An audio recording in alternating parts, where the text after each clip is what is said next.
This is Revathi. Welcome back to అందమైన కథల పొదిరిల్లు. మహర్షి episode number 246. అసలు అవంతి రాజశేఖర్ కుటుంబానికి ఎలా పరిచయం? గౌతమ్ అవంతిల స్నేహం ఎలా కుదిరింది? కథలోకి వెళ్ళబోయే ముందు దయచేసి వీడియోకి ఒక లైక్ ఇవ్వండి, అలాగే హైప్ ఇచ్చి వీడియోని సపోర్ట్ చేయండి. ఇలాంటి ఇంట్రెస్టింగ్ స్టోరీస్ కోసం మన 2 ఛానల్స్ని సబ్స్క్రైబ్ చేసుకోండి. Flash back continuation. నేనిలా చేశానని డెవిల్కి ఎవరైనా చెప్పారో నేను చచ్చినంత ఒట్టు. ఈ ప్లాన్ మొత్తం మీ ముగ్గురే నడిపించాలని తను అనుకోవాలి అంటూ గౌతమ్ డెవిల్ని చేరికి కట్టేయటం పూర్తి చేశాడు. ఎందుకు చెప్పకూడదు అని అడుగుతాడు మహర్షి. తను నీ మరదలని నా దగ్గర దాచిపెట్టి నన్ను మోసం చేసినందుకు ఈ డెవిల్తో ఒక్క ఆట ఆడుకోవాలి అంటాడు గౌతమ్. ఆ చేసుకునే పెళ్ళి ఏదో తృప్తిగా చేసుకోవచ్చు కదా, మళ్ళీ దెబ్బలాట ఎందుకు అని అడుగుతాడు ప్రమోద్. హా, తనతో దెబ్బలాటం నాకు మహా ఇష్టం మరి అంటాడు గౌతమ్ ఆ కోపంలోనే వెటకారంగా మాట్లాడుతూ. ఈడియట్ అని ప్రమోద్ తిడుతుంటే, సరేలే, ఏదో ఒక విధంగా తాన్యాన్ని పెళ్లి చేసుకునివు. ఆ తర్వాత ఇతను డెవిల్తో ఆడుకుంటాడో లేకపోతే డెవిల్ ఇతనితో ఆడుకుంటుందా అనేది వాళ్ళకే వదిలేద్దాం అంటాడు మహర్షి. ఏమైనా పెళ్లి రోజుకైనా నువ్వు మంచి నిర్ణయం తీసుకున్నావు గౌతమ్ అంటాడు రాజశేఖర్. చూడండి నానా, జరగబోయే మా పెళ్లిని ఈ డెవిల్ అంత ఈజీగా ఒప్పుకునే రకం కాదు. పెళ్ళయ్యాక మీ కోడల్ని మనింటికి ఎలా తీసుకొస్తారో అది మీ బాధ్యత అని అంటాడు. తాన్యాకి నీ మీద ఉన్న కోపంతో మన ఇంటికి వస్తుందనే నమ్మకం నాకు లేదు. అయినా నా ప్రయత్నం నేను చేస్తాను అంటాడు రాజశేఖర్. తర్వాత గౌతమ్ ఈవెంట్ స్టాఫ్కి చెప్తూ, నేను చెప్పింది గుర్తుంది కదా, పెళ్లి సమయానికి వర్షాకి మత్తు మందు ఇవ్వాలి. వర్షా స్థానంలో తాన్యాని నా పక్కన పెళ్లి పీటల మీద కూర్చోబెట్టాలి. ఈ బాధ్యత మొత్తం మీది అని అంటాడు. ఎలాగో పెళ్లి కూతుని రెడీ చేసేది కూడా మేమే కదా సార్, ఖచ్చితంగా మీరు చెప్పినట్టు చేస్తాం అంటారు వాళ్ళు. సరే, మీరు బయట వెయిట్ చేయండి అంటాడు గౌతమ్. సరే సార్ అని చెప్పి వాళ్ళు వెళ్ళిపోయారు. గౌతమ్ తాన్యా వైపు చూస్తాడు. తర్వాత ఏదో ఆలోచనలోకి వెళ్ళి గౌతమ్ బాధపడటం ముగ్గురికి కనిపిస్తూ ఉంటుంది. మళ్ళీ ఏమిది గౌతమ్, నీ మెదడులో ఏదైనా పురుగు తిరిగి తాన్యం చేసుకురని చెప్పవు కదా అంటాడు ప్రమోద్ అనుమానపడుతూ. ఈ డెవిల్ని దూరం చేసుకొని నేను బతకడం అనేది కాని పని అని నాకు బాగా అర్థమైంది. ఇప్పుడు నేను బాధపడేది వర్ష గురించి అని అంటాడు. వర్ష గురించి అనగానే ఆ ముగ్గురి మొహాల్లో కూడా బాధ తొంగి చూస్తుంటుంది. ఎంతైనా ఒక ఆడపిల్ల పెళ్ళి అలా ఆగిపోవటం కరెక్టే కాదు అని వాళ్ళ ముగ్గురు మనసులకి కూడా అర్థమవుతున్నా ఏమీ చేయలేని పరిస్థితి. అందరికంటే ముందుగా ప్రమోద్ ఆ బాధ నుంచి బయటపడి, నువ్వు వర్ష గురించి వర్రీ అవుతూ ముగ్గురు జీవితాల్ని బలి చేయకు అని అంటాడు. అవును గౌతమ్, వర్ష గురించి వర్రీ అవ్వకు. మనమే తనకేదైనా ఒక మంచి సంబంధం చూసి తన పెళ్లి బాధ్యత అంతా మనం తీసుకుందాము అంటాడు రాజశేఖర్. గౌతమ్ బాధపడుతూ, ఒక ఆడపిల్ల పెళ్ళి పీటల మీద అర్ధాంతరంగా ఆగిపోవడం అంటే అది బాధగానే ఉంటుంది. వెనక ముందు ఆలోచన లేకుండా వర్షాన్ని పెళ్లి చేసుకుంటానని నిర్ణయం తీసుకోవటం నిజంగానే నా తప్పు అని అంటాడు. చేసిన తప్పుల గురించి ఇప్పుడు ఆలోచించుకొని ఉపయోగం లేదు.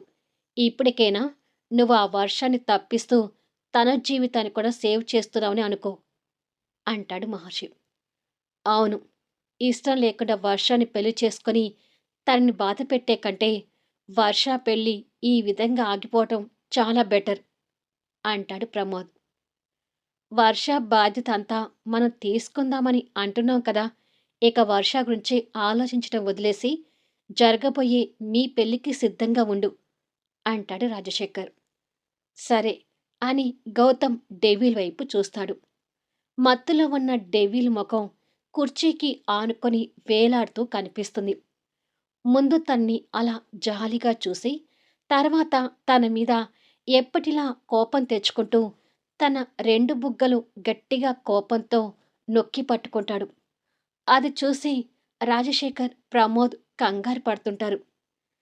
తనని ఏం చేస్తున్నావు అంటూ ప్రమోద్ ముందుకు రాబోతుంటే మహర్షి చేయి పట్టుకుని ఆపి, అతను డెవిల్ని అంత కసితో ప్రేమిస్తుంటే ఇంకేం చేస్తాడు వాడి బొంద అంటూ ప్రమోద్కి మాత్రమే వినిపించేటట్టుగా చెప్తాడు.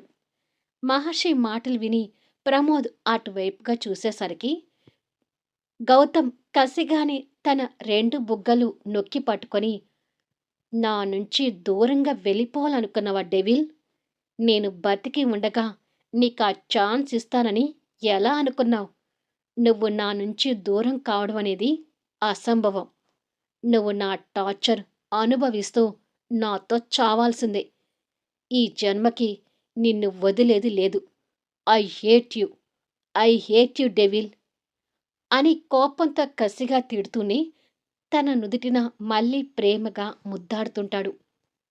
ఆ శాడిస్ట్ ప్రేమకి ఈ ముగ్గురు చిన్నగా నవ్వుతుంటారు.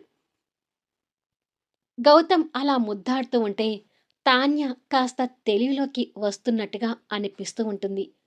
అమ్మో! నా డెవిల్‌కి మత్తు వదులుతున్నట్టుగా ఉంది. ఇంకాస్త మత్తిస్తే కరెక్ట్ అంటాడు గౌతమ్ కంగారు పడుతూ. అవసరం లేదు. తను కళ్ళు తెరిచినా మత్తులోనే ఉంటుంది. కాకపోతే తనకిక్కడ ఏం జరుగుతుంది అనేది ఏమీ తెలీదు.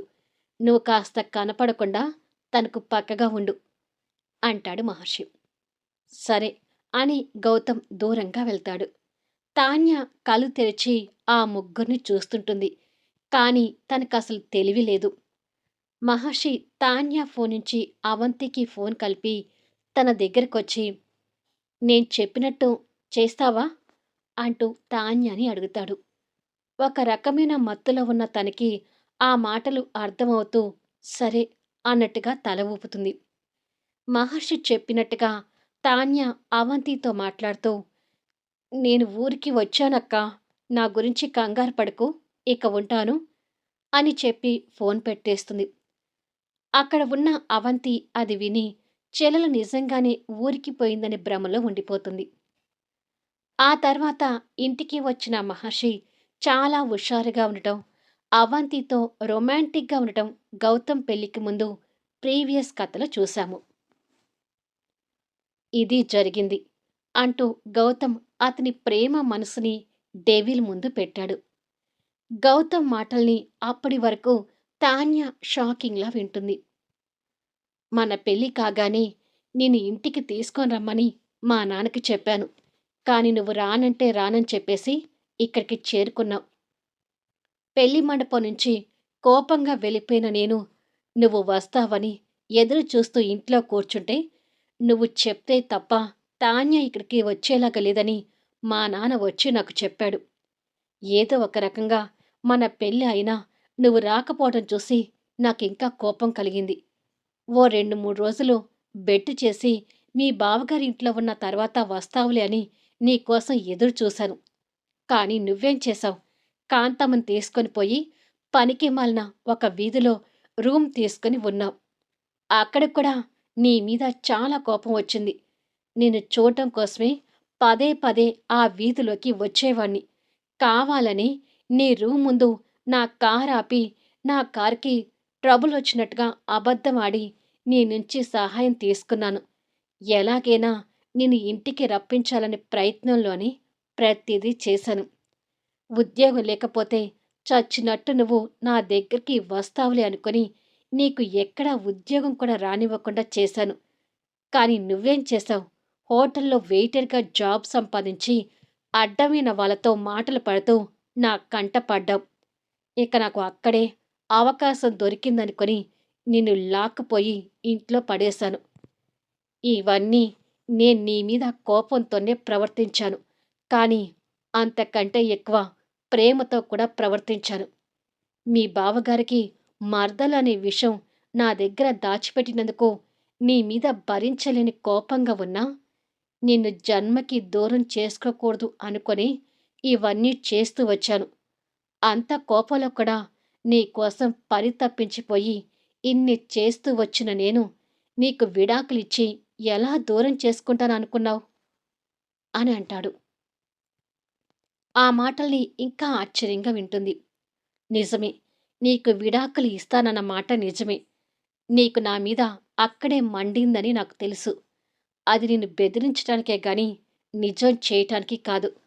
అలా బెదిరిస్తేనన్నా మీ బావ నుంచి అవంతిని దూరం చేసి తీసుకొస్తావనే ఉద్దేశంతోనే అలా మాట్లాడాను తప్ప ప్రామిస్‌గా చెప్తున్నాను.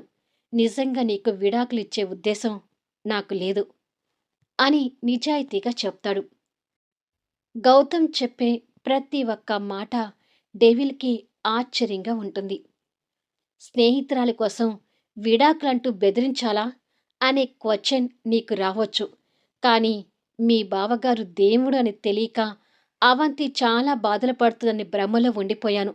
దానికి కారణం అవంతి మీద స్నేహితుడిగా నాకున్న అభిమానం. ఆ అభిమానం అవంతి మీద నాకేమీ మామూలుగా పుట్టలేదు. నాకు మా నాన్న అంటే మహాప్రాణం. నేను కాలేజీ చదివే రోజుల్లో బిజినెస్ పని మీద మా నాన్న గుంటూరు వచ్చాడు. అప్పటికే మా నాన్నగారికి, మీ బావగారికి బిజినెస్‌లో శత్రుత్వం ఏర్పడింది. బిజినెస్ సమస్యలతో గుంటూరు వచ్చిన మా నాన్న ఆ ఆలోచనలతో పొరపాటున ఒక చెట్టుకి ఢీకొని యాక్సిడెంట్ చేసుకున్నాడు. ప్రాణాలతో కోలుకోవడం కష్టంగా ఉంది అని డాక్టర్ ఫోన్‌లో చెప్పేసరికి మేము చాలా హైరాణ పడ్డాము. అప్పటికి మిథున విదేశాలని చదువుతుంది. విషయం తెలుసుకొని నేను మా అమ్మ హుటాహుటిన గుంటూరు హాస్పిటల్‌కి వచ్చాము. చిన్న ఫ్లాష్ బ్యాక్.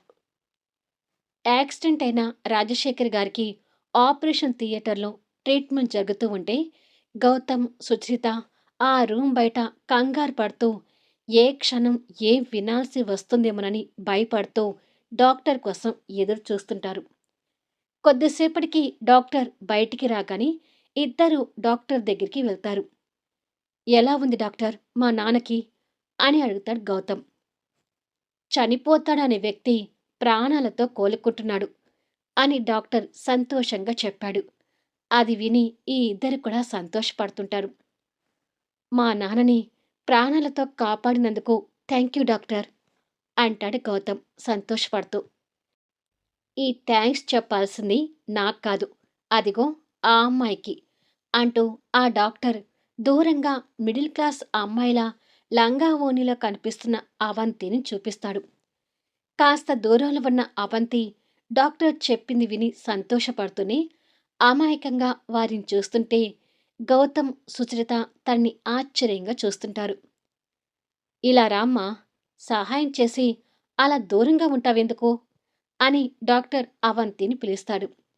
అవంతి ఒక్కొక్క అడుగు వేసుకుంటూ వాళ్ళ దగ్గరకు వస్తుంది. రాజశేఖర్ గారు చెట్టుకి ఢీకొన్నప్పుడు ఈ అమ్మాయే మీ నాన్నగారిని చూసి అంబులెన్స్‌కి ఫోన్ చేసి ఈ హాస్పిటల్‌లో జాయిన్ చేయించింది. అంతేకాదు, సమయానికి మీ నాన్నగారి బ్లడ్ గ్రూప్ హాస్పిటల్‌లో లేకపోతే తనే బ్లడ్ ఇచ్చి మీ నాన్నగారి ప్రాణాలు కాపాడింది అని చెప్తాడు డాక్టర్. అది విని గౌతమ్, సుచరిత తనని ఆప్యాయంగా చూస్తుంటారు. నీ పేరేంటమ్మా అని సుచరిత తనని దగ్గరికి తీసుకుని అడుగుతుంది. అవంతి అని కొత్త వాళ్ళతో బిడియంగా చెప్తుంది. మీది ఈ ఊరేనా అని అడుగుతుంది సుచరిత. కాదండి, దగ్గరలో ఉన్న లక్ష్మీపురం. మా చెల్లెలు ఇక్కడ చదువుతుంది. తనని చూద్దామనే ఉదయమే గుంటూరొచ్చాను. కానీ అనుకోకుండా సార్ యాక్సిడెంట్ నా కంట పడింది అని చెప్తుంది. గౌతమ్ కృతజ్ఞతగా తనని చూస్తూ thank you Avanti. Thank you so much. మా నాన్నని కాపాడినందుకు నీ రుణం ఈ జన్మకి తీర్చుకోలేను అంటూ ఒక డబ్బు నోట్ల కట్ట తీసి ఇవి ఉంచు అవంతి అంటూ అవంతి చేతిలో పెడతాడు. చూడండి, మిమ్మల్ని చూస్తుంటే డబ్బున్న వాళ్ళలాగా కనిపిస్తున్నారు. కానీ నేను ఒక మనిషికి సహాయం చేసి డబ్బును ఆశించే వ్యక్తిని కాదండి అంటూ ఆ డబ్బు తిరిగి గౌతమ్ చేతిలో పెడుతుంది. తప్పుగా అనుకోకు అవంతి. నీకేదో ఒక సహాయం చేయాలనే ఉద్దేశంతో ఇలా డబ్బులిచ్చాను అంటాడు గౌతమ్. ప్రతిదీ డబ్బుతో ముడిపెట్టకూడదండి. సార్ బతికారు. మీరు సంతోషంగా ఉన్నారు. ఇదే నాకు కృతజ్ఞత అనుకుంటాను అని అంటుంది. గౌతమ్‌కి అవంతి మనసు తీరు నచ్చుతూ, నా డబ్బు తీసుకోకపోయినా కనీసం నాతో స్నేహమైనా చేస్తావా అని అడుగుతాడు. అవంతి నవ్వుతూ, ఎవరైనా స్నేహాన్ని ఎందుకు వద్దనుకుంటారు అని అంటుంది. ఆ మాటలకి గౌతమ్ సంతోషపడుతూ అవంతికి షేక్ హ్యాండ్ ఇచ్చి, నా పేరు గౌతమ్. నీ కష్ట సుఖాలో ఈ స్నేహితుడు ఎప్పుడు నీకు తోడుగా ఉంటాడని ప్రామిస్ చేస్తున్నాను. మన స్నేహం ఇంకా చిరకాలం నిలిచిపోతుంది అని అంటాడు. మంచి స్నేహితుడు దొరికినందుకు అవంతి కూడా సంతోషపడుతుంటే వాళ్ళిద్దరిని చూసి సుచరిత గారు కూడా సంతోషపడుతుంటారు. మరి కాసేపటికి హాస్పిటల్ బెడ్ మీద రాజశేఖర్ కూడా అవంతిని కృతజ్ఞతగా చూస్తాడు. మీ ప్రాణాలు కాపాడిన ఈ అవంతి ఇక నుండి నా బెస్ట్ ఫ్రెండ్ నానా అంటూ గౌతమ్ అవంతిని తండ్రికి పరిచయం చేస్తాడు.